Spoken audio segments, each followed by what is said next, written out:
Di zaman Uthman bin Affan, Ali bin Abi Thalib, dari zaman Yazid bin Muawiyah banyak upaya-upaya dari pasukan muslimin menyerang Konstantinopel, tapi tidak pernah berhasil. Subhanallah, di zamannya Muhammad bin Murad ini, yang waktu itu umurnya ini 25 tahun, kurang lebih tahun Masehinya 1453 Masehi. Pada saat itu dia membentuk pasukan dan akhirnya menembus benteng Konstantinopel. Dapat fadilah, maka diberikan julukan Muhammad Al-Fatih. Tapi bukan Muhammad bahasan kita, saya cuma tambahkan informasi itu. Ayahnya Sultan Murad. Sultan Murad II diistilahkan, karena ada Sultan Murad I. Sultan Murad II ini ada tradisi dia yang sangat bagus gitu. Dia punya sebuah buku ya, pribadi yang dia sering tulis sendiri pengalaman dia pada saat jadi pemimpin. Ya kan? Salah satu tradisi beliau ini, setiap malam beliau kadang-kadang sering keluar tapi pakai baju biasa. Ditinggalkan semua pakaian kesultanannya, dia keluar dengan penasehatnya berdua ngeliling-keliling di jalan Istanbul.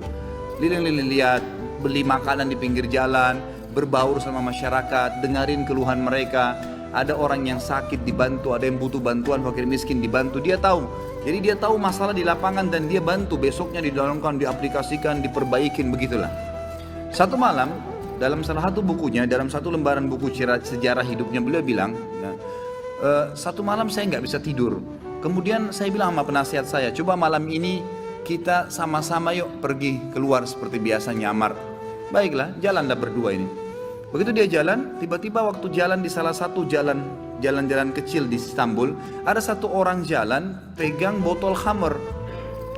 Pas depan Sultan Murad, subhanallah, dengan hikmah Allah kepleset orang itu, jatuh, kendi khamrnya pecah, mati tiba-tiba.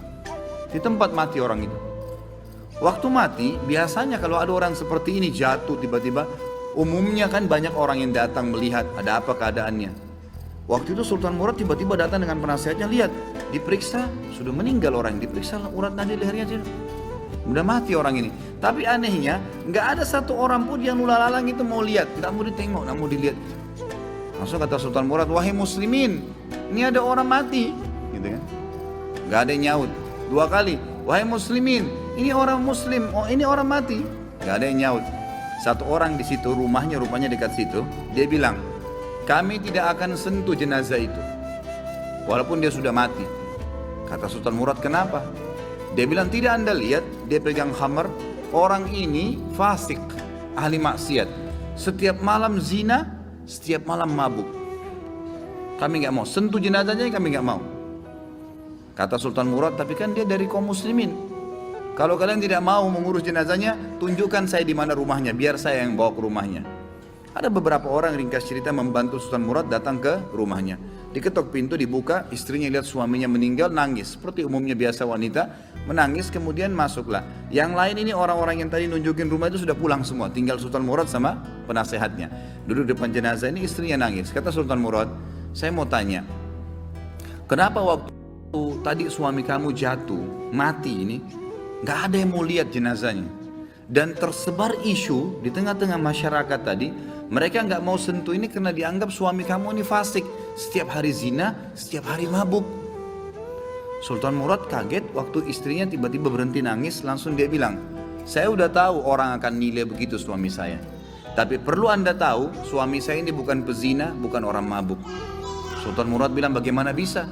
Jelas khamar di tangannya dia, kendinya pecah, saya lihat dia bawa khamar. Dan orang ini bukan satu dua orang memberikan kesaksian, tidak ada satupun orang yang mau bantu jenazahnya. Dia bilang, iya, saya perlu berikan kepada anda kesaksian. Kata istrinya, suami saya ini orang sangat saleh, luar biasa ibadahnya kepada Allah, pada saya dan anak-anak baik, dan dia juga sangat dekat hubungannya dengan Allah. Sholat malamnya nggak ketinggal, kalau siang hari puasa, sedekahnya bagus. Tambah kaget Sultan Murad, bagaimana ceritanya? Dia bilang, suami saya ini punya satu usaha di tengah-tengah kota sini. Setiap hari hasil bisnisnya dia dibagi 3 keuntungannya. Sepertiga dibawa pulang ke rumah untuk saya pakai makan dan minum untuk anak-anak saya. Sepertiga lagi, sepertiga keuntungan diberikan botol khamr, berikan minuman keras. Dia bawa pulang ke rumah, dibuang di WC. Dia nggak minum, dibuang di WC. Terus dia bilang apa depan saya, kata istrinya, dia memberikan kesaksian. Setelah dia buang, dia bilang, segala puji bagi Allah, minimal membuat saya ya mengurangi orang muslim yang mabuk hari ini. Terus sepertiga lagi yang tersisa, dia datangi tempat perzinahan, lalu dia bilang sama yang punya perintah perzinahan, ini berapa orang wanita di sini pezina? 10 orang. Berapa bayarannya kalau perempuan satu malam sampai besok pagi dibayar? Kata si tempat punya tempat sekian. Dikasih sama dia, sepertiga untungnya nih. 10 orang ini semua saya booking malam ini. Tutup tempat kalian. Ini sudah milik saya, sudah dapat uang kan? Gak ada perzinahan, tutup. Dia pulang ke rumahnya. Orang pikir waktu dia masuk ke kios khamar, beli khamar, dia minum. Orang pikir waktu dia masuk tempat zina, dia berzina. Padahal sebenarnya dia malah suruh tutup.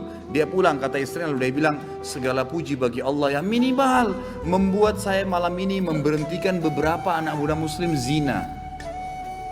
Bayangkan, pernah gak kita terfikir buat perbuatan begini? Gak terlintas.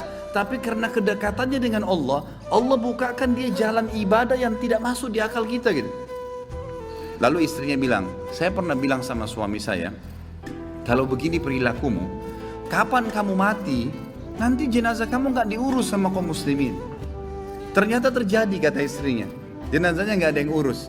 Tapi waktu itu suami saya sempat senyum, dan suami saya bilang, tenang aja hai istriku. Kalau saya mati, yang sholati saya nanti khalifah, sultan, penasehatnya, dan juga seluruh ulama Istanbul. Sultan Murad waktu itu menangis, lalu mengatakan, suamimu benar. Saya Sultan Murad, khalifah muslimin, saya akan urus jenazah suamimu. Saya akan, sama ini penasehat saya, kami akan sholati dan saya akan undang seluruh ulama di Istanbul untuk mensolatinya. Kedekatan diri seseorang pada Allah, Allah akan bukakan kita di lini-lini ibadah yang kita tidak sampai, tidak sadar gitu, tidak sangka gitu ya.